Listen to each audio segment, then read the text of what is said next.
Suspending Kareem Hunt for 8 games for violating its personal conduct policy. Hunt was released by the Chiefs in November after video surfaced of him assaulting a woman, and he was signed by the Browns last month. Now, Cleveland has high expectations after the blockbuster trade that landed them Odell Beckham Jr. Odell comes with some baggage from New York, but GM John Dorsey said his talent was just too good to pass up. So, Shannon, let's start with Kareem Hunt. What is your reaction to the suspension? Well, I think it's fair. So basically, he's going to be suspended for basically about a year, Skip. He missed the final 5 games last year. Yeah. He missed 2 games of the postseason, and he'll miss the first 8 games of the regular season. So that's about 15 games. The season's 16 games long. So this is about a year suspension. I think that's fair. It gives him an opportunity to stay in the counseling, to show that he's remorseful. And it gives the NFL like, okay, we took this serious as soon as we found out. And I know everybody said, well, you should have found out beforehand. You should have never gotten this far.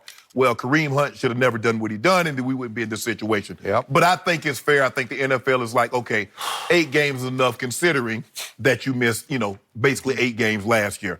And I think it's pretty good, Skip, because you have to realize this young man led the league in rushing as a rookie. He was 5th in the time in which he was put on the commissioner's list and then eventually released. He was 5th in the league in rushing then.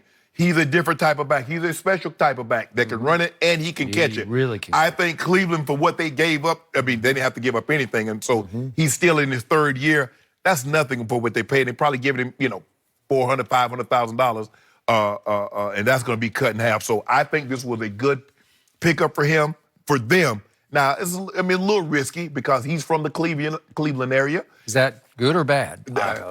And it seems a lot of the situations that he's found himself in that weren't good happened there. So it's good for the Browns. It is. I don't know if it's necessarily the best thing for him. I'm with you. I agree. Back to John Dorsey's comment on Odell. Skip, I agree because it didn't cost that much. Skip, let's go back. You remember, your team has done this twice. Your team gave up 2 first-rounders for Roy Williams, the guy from the Detroit Lions. They gave up 2 first-rounders for Joey Galloway. Yep. Tampa gave up 2 first-rounders for Keyshawn Johnson. Odell Beckham, better than all them guys, Skip. And they got him for a 1st and a 3rd and a player. I like the player. He's a good player, but go ahead. This is what I like most about it. You're able to add to Baker Mayfield, who's on a rookie contract. Yep. Denzel Ward, rookie contract. Myles Garrett. Huge. So what do we see? Who did this, Skip? The Rams. They're like, hold on, we got Jared Goff on a rookie contract. Let's load up. Let's go get Akeem Talib. Let's sign Ndamukong Suh. We can give Aaron Donald this big money. Okay, let's re-sign right now. Let's go ahead and get Todd Gurley tied up. We're bringing some more Brandon Cooks. So we're going for it because we know, man, Jared Goff's going to probably cost us $35, $40 million a year. So we might as well load up on it now. And that's what the Browns are doing. As long as they got Baker Mayfield on this rookie contract, they got some of the top players on rookie contracts, you go for it. They're doing it because, Skip, you'd have to give a 1st and a 3rd. They was like, okay, we could stand pat. What's the likelihood of us finding the 17th pick can give us the kind of production that Odell Beckham had? And I think Odell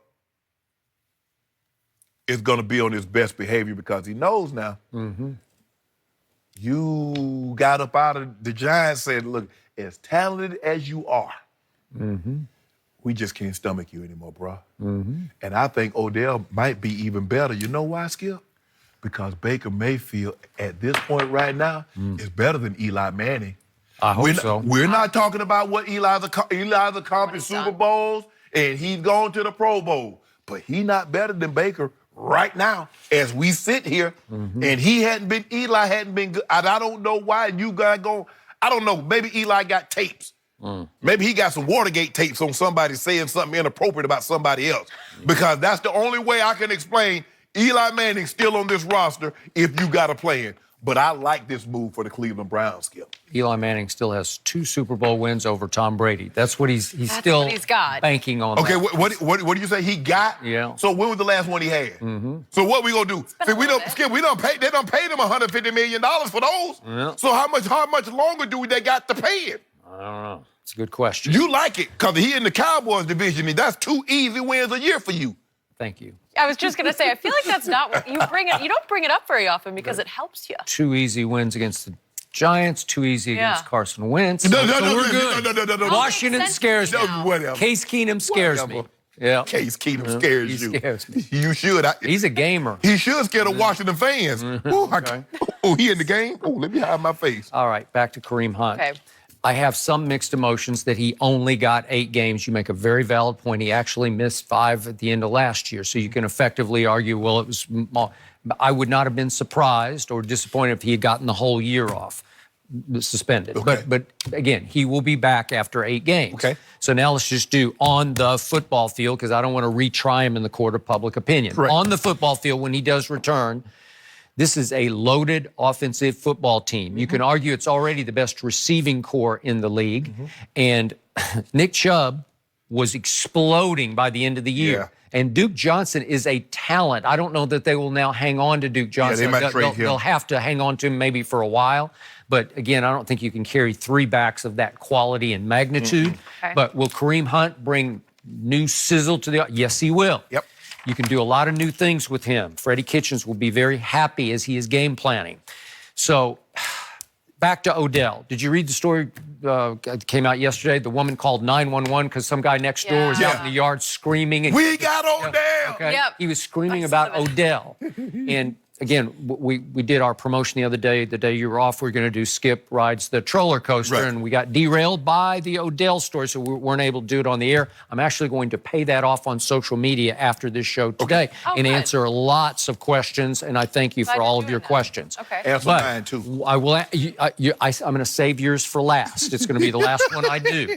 But the point is, one of the questions asked me, and I'm going to deal with it today, but it asked me, could Odell ever be bigger in Cleveland than LeBron ever was? Well, again, the mere fact that somebody was asking that question shows you the magnitude of just the aura, the mystique of Odell Beckham Jr. Right. He has, what is it, 12 point something? 12.2, 12.3 million, 12 IG parlay? 7. It's now it exploded. they I think he just grow a added bit, 500,000. 12.7 million on Instagram.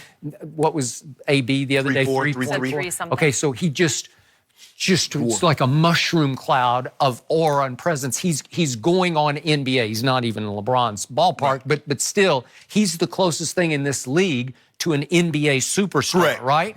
To me, and I like Odell personally, I like him off the field, but too much of him is off the field. Like, he's become more of an entertainer than a performer on the football field. Okay. He's known more for his antics, his misbehavior, all of the off the field and sometimes on the sideline antics, sometimes against Josh Norman during the game and after the whistle. He's more known for that than for his catches. And he made the one catch heard round the world that launched him. Yeah. So again, I think it's going to help Odell. He'll never even be remotely LeBron. You know, could Baker ever be LeBron? Let's say they won 2 or 3 Super Bowls. Maybe he could get up. Remember, football's bigger than basketball in Cleveland, but Ohio. the thing is, Skip, is that LeBron is like a hometown guy. He the guy. You know what? That's true. Touche. End of conversation. No, I don't think even Baker with 3 Super Bowls could be bigger than LeBron. Odell definitely can't, but the question shouldn't be about that. It should be, can Odell just blend? Right. You know, can he not be Odell anymore? Because he's going to be now surrounded by firepower, where he can be a cog in the offense. Not that he's not the best receiver, but he's going to have to be more of a cog. Well, the thing that concerns me, Skip, is that Freddie Kitchens is going to have to keep guys happy. Odell won his catches. Jarvis won his catches. Callaway says, I ain't taking a back seat. Higgins says, I'm pretty good. And Njoku says... Well, trust me, Baker favors nobody. He favors who gets open. And then you got Chubb running the ball. And then maybe Kareem Hunt coming back. Okay. So, and then Njoku's going to make... I mean, that's the quarterback. The quarterback has a hard job, Skip, not for the fact he plays a tough position, not that guys are trying to peel his cap, is that he has to keep a lot of mouths fed. And the minute it's like the bird, you know, Skip, when the birds can't feed themselves, the mama bird brings worms back. And she can't feed them all at the same time. And so the one that doesn't get the worm right away starts, he's hollering. Or it's hollering. So what you think? Okay, Jarvis gets like 2 or 3, and then Callaway get a few. Oh, they're like, How long? I tell you what. Here's a better question, Skip. How long before Odell hit the kicking net, throw the helmet, kick something? Just because he's Odell, and there's a part of him that thinks I have to do that to live up to my mystique, my Instagram following, right? Because they're not going to be as forgiving. Everybody's going to say, Odell is... No, bro. All right. I still say that Odell has a much better shot of succeeding in Cleveland than in New York. You know, again, it's in New Jersey, but with the Giants in the Big Apple. Yeah. Okay? Well, the thing was his quarterback held him back. Okay. Skip, when your quarterback can't throw the ball 30 yards... Okay, there's some of that, but the media is smaller, even though it'll gain a lot of national attention. Right. And again, Jarvis Landry is his closest friend in the world. Yeah. And remember, Adam Henry was his receivers coach at LSU and for a couple of years with the Giants, and is now the receivers coach for the Cleveland Browns. Okay. Will that help? Sure, it'll help. I just believe Odell will listen to Jarvis. He might listen to a degree to Adam Henry. Yeah. He knows him, trusts him, okay? And now you're surrounded by talent where you don't have to be the one and only. Right. You know, when he went on the field, he put on better shows in the pregame than during the game half the time, right? You don't need to do that in Cleveland because the whole offense could be the greatest show on grass, right? I mean, this could be it. They could be special. You got to blend. You got to get it together. Yeah. Get in there and start getting some work early on. Yep. They got the makings to be really good, Skip. They really do. Again, do I have doubts about the defense? I do. You had doubts about the Raider defense. I have doubts about this defense. I'm just not sure yet. Right. Can it measure up? Well, you just make sure your guy hold up here at the end of the deal. Which guy? You know your guy. You only got one guy in Cleveland. I thought you were talking about Dak. No. You make sure your guy holds up here at the end of the deal in Cleveland. I got lots of guys. I got Brady, I got Dak, I got Kyler, and I got Baker. I was going to say. I'm good. That is. Oh, you good, Is that not Hall of Fame? That's the dream I just did Hall of Fame dream so you want anybody else? You want any other quarterbacks you want? You want my homeboy? You want him too to top it off? He lost to Brady twice last year. Come on. No. Come on. The defense. Wise up, grow up. Come on. The defense lost to Brady. My homeboy got that trophy. Yeah. Go get another one too. Yeah. And that gets you where? He gonna get to the Super. I don't know. They gave up all the defensive players. I don't know what they do defensively in Kansas City, Skip. Maybe you know. I don't know. Justin Houston, D Ford, you trade him. Eric Berry, you let him go. They're starting over with Spagnuolo. That's what they're doing. I don't know. Mahomes is good enough just to carry him by himself. That's what you tell me. Don't do that, Skip. Right? Don't do that. Don't do that. That's what becomes too soon. Yeah. Okay, well, Shannon. Give him Coach Belichick defense, and my homeboy might win the next 5. Give him Coach Belichick, and he might win the next 5 Super Bowls. So he's a part of your dream team, Belichick? Yep. Okay. I'm going to let you think about your guys in this next break. How about this for a statement? Should the Lakers have traded LeBron last month? Maybe. Yep. We just said it. We'll discuss with Rob Parker next.